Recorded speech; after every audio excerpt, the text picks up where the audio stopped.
खालामनो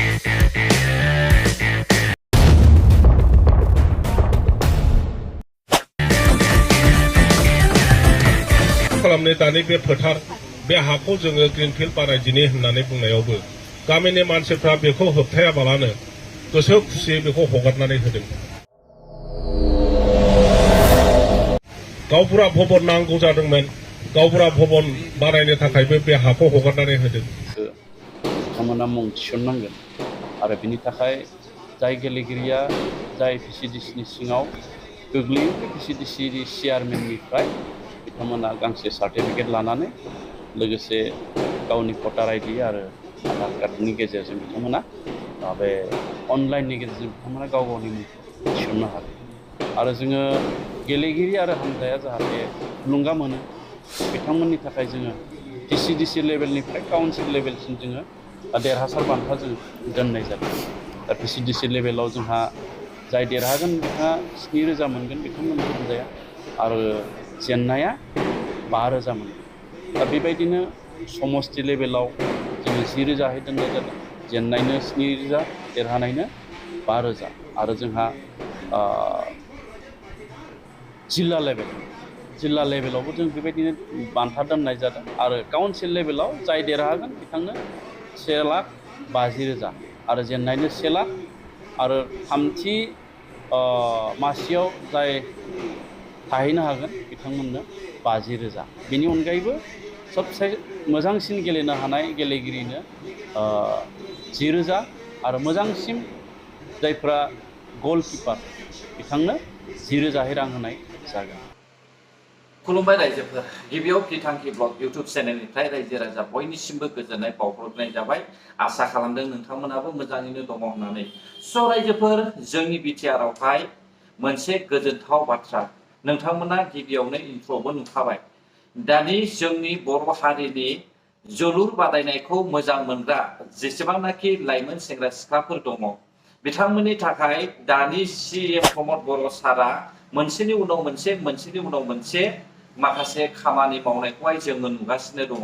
थिग बेबायदिनो देग्लायनि समावहाय बबेबा ISPL नङा, बबेबा दुरान्ड काप नङा, नाथाय बिटिआर गभर्नमेन्टनिफ्रायनो CM काप मोनसे बिथांमोना जोलुर बादायनायखौहाय खुंफुंनो थाखाय लाहार फाहार खालामनाय जादों। दा बिनि जइनाबो जागासिनो दङ, जइनिंखौबो खालामगासिनो दङ। जायफ्रा गोसो गुदुं, जाय पार्टिनि जोलुर गेलेग्राफोर, नोंथांमोना बे समावहाय CM कापआवहाय जइन जानो हासिगोन होननानैहाय जोङो स्पर्ट्स मिनिस्टार दावबायसा बर' सारनिफ्राय जोङो क्लियारलि खोनाखाबाय रायजोफोर। दा बेयावहाय माथ्र गेलेनायल' नङा, गेलेनायजों लोगोसे जायफ्रा देरहागोन, जायफ्रा मोजाङै गेलेगोन बिथांमोननि थाखाय माखासे बान्थाबो दङ। दा बेनिखायनो नोंथांमोनाबो एसे सुबिदा लाफादो, जायफ्रा जोलुरखौहाय गेलेनो मोजां मोनो। मानोना जोंनि बर'नि गेजेरावनो जोलुर गेलेनाया बयनिफ्रायबो देरसिन। बेनिखायनो बिटिआर गभर्नमेन्टआ दिनैनि समावहाय मोनबा जिल्लायावहाय जेसेबांखि बर' हारिनि जोलुर गेलेग्राफोर दङ लाइमोन सेंग्राफोरनि थाखाय माखासे सुबिदा खालामनानै होदों। बेनिखायनो जोङो दानि बिटिआर CM प्रमद बर' सारखौ बाख्नायनांगोन रायजोफोर। दानिया फै रायजोफोर, जोङो BPF पार्टिनिफ्राय UPPL आव हाबनाय रिजोना मा, बिनि माखासे खेंफोरथिखौ जोङो एसे खोनासंनानै लानोसै। फै अब्ला जोङो सिगांनि आगदा आखाइ डिपुटि चिफ खाम्फा बरगयारि सारनि खुगानि रावनिफ्रायनो खोनासंनि, बिथाङा मा बुंदों। नि दारैहाय गायसनजानाय BTCखौ सालायबोदों। नाथाय बे 15 बोसोरावबो जोङो BLT गावनि थाखाय मोनसे जिरायलायनो, सावरायलायनो, माबा मोनसे परिकल्पना खालामनो जे जोंनो जिरायग्रा मोनसे न' जे नांगौ, बे न'नि सम्पर्के जोङो सिन्थाबो खालामबोआखै, जोङो मावनानैबो होबोनो हायाखै।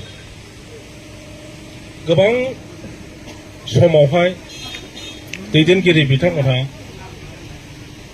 गोबां खोथा बुंनाय जादोंमोन जे ex-BLTफोरनि थाखाय बिसोरनि थांनानै थानायनि थाखाय बेबस्था थानांगौ, ओरै जानांगौ, ओरै जानांगौ। नाथाय जोङो जेरै बुंदों ओरैहाय खामानिफोरखौ मावबोजोबनो हायाखैमोन दिनै फैयै फैयै जोंनि बिटिसिनि चिफ इउपिपिएल नि आफादगिरि प्रमद बर' बिथाङा एक्स-बिएलटि वेलफेयार क'अपारेटिभ ससाइटिनि दैदेनगिरिफ्रा जेब्लानो बुंबाय जे जोंनो गंसे न' नांगौ बिथाङा लोगो लोगो बे न'खौ बानायनानै होनायनि खोथा होदों आरो जेरै खोथा होदों दिनै फैनानै गावनो गावनि आखाइजों बे अन्थाइ खाम्फाखौबो गायसनफैदों बेनिफ्राय जोंनि बिएलटिनि थाखाय बेनिफ्राय देरसिन खामानि गैया होननानै जोङो दिनै बुंनो हायो बेनिखायनो आङो साफ्रोमबो बिएलटिनि दावहारु लोगो बिथांमोननि जानानै आङो जोंनि चिफ मानव गेदेर प्रमद बर' बिथांनो हाजार हाजार बिथांनो आङो गोजोननाय होयो धन्यबाद होयो जोंहा गोबां मावनांगौ दङ बिएलटिफोरनि थैनानै थांनाय जोंनि रुंसारि बिथांमोननो दासिमबो जोङो मोजां धरननि अनसुंथाइ जोङो दाबो होनो हायाखै आरो जायफ्रा गोथाङै दङ लेर लेर खुनुरुखुम थांनानै दङ जोंनि बिएलटिनि मावथि बिथांमोनहा साख्रि गैया मावनानै जानो गुबुन मोनसे थारिखा मोनाखै मोजां धरननि गथ' गथाय दङ मोजां फोरोंनो हायाखै दा बिथांमोनखौबो जोंहा नायनांगौ दङ जों आसा खालामो न' लुनायजों लोगोसे बिथांमोननि थांना थानायनि बेबस्थाफोरखौ लासै लासै जोङो प्रमद बर' बिथांनि अननायावनो बिथांनि दैदेननायावनो जोङो खालामलांनो हागोन होननानै जोङो आसा खालामो आङो बे समावहाय जोंनि बे गामियारि साफ्रोमनोबो गावबुरानिफ्राय आरम्भ खालामनानै बे गामिनि गासिबो थागिबि बिथांमोननो आङो धन्यबाद होयो बिथांमोनहा गावसिनि हाखौनो हगारनानै दिनैहाय बिएलटिनो जि न' लुनो नागिरदों बेखौ जाफुंहोनायनि थाखाय बिथांमोना सेक्रिफाइस खालामदों बयनिख्रुइबो बिटिसि जानायनि उनावहाय बयनिख्रुइबो देरसिन सेक्रिफाइस खालामदों जोंनि बे गामिया खारगाव बे खारगाव आरो बे नैबे मा होनो बे ओनसोलनि मानसिफ्रानो बांसिन सेक्रिफाइस खालामनांबाय जोङो जेब्ला बिटिसिनि सेक्रेटारियेट न' लुनायनि बेबस्था खालामबाय जोङो बे हाखौनो बासिबाय गामियारि बिथांमोना गासिबो बे हाखौ 200 बिगानि खाथियाव बेखौ हगारनानै होदों बेनि उनावहायबो आरोबाव जेब्ला ग्रिनफिल्ड खालामनो दानि बे फोथार बे हाखौ जोङो ग्रिनफिल्ड बानायदिनि होननानै बुंनायावबो गामिनि मानसिफ्रा बेखौ होबथायाबालानो गोसो खुसियै बेखौ हगारनानै होदों गावबुरा भवन नांगौ जादोंमोन गावबुरा भवन बानायनो थाखायबो बे हाखौ हगारनानै होदों दिनै फैयै फैयै एक्स-बिएलटिफोरनि भवननि थाखायबो बे गामियारियानो आरो हा हगारबाय जोबोद सेक्रिफाइस खालामबाय बे गामिनि मानसिफ्रा सासे मानसियानो 25 बिगा 30 बिगा हा हगारदों आं बयखौबो आङो धन्यबाद होयो आरो जोंहा मोनसे कमिटमेन्ट दङमोन बे गामिनि मानसिफोरनो